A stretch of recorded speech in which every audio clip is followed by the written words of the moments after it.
Zdravo svima i dobrodošli na naš YouTube kanal. Ne zaboravite da se prijavite i subscribe-ujete i tako podržite naš rad.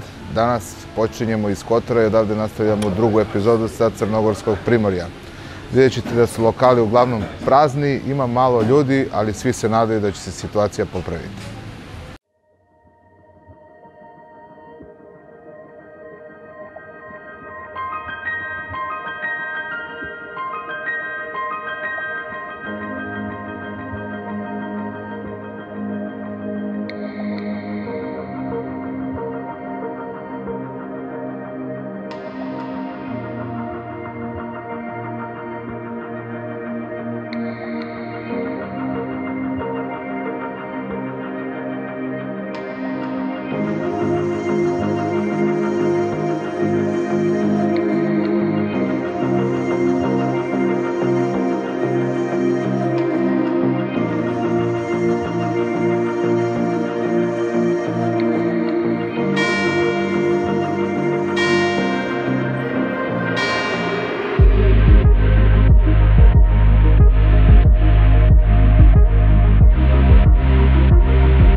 Kolima plaži Plavi Horizont se naplaćuje 3 eura.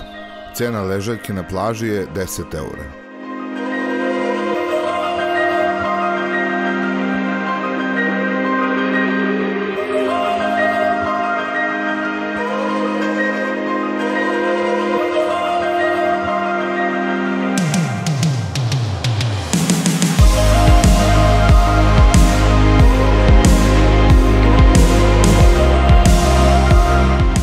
Ono što nas je iznenadilo da se prilaz kolima plaži Jaz ne naplaćuje, cena ležaljke je i dalje 10 eura iako su skoro prazne.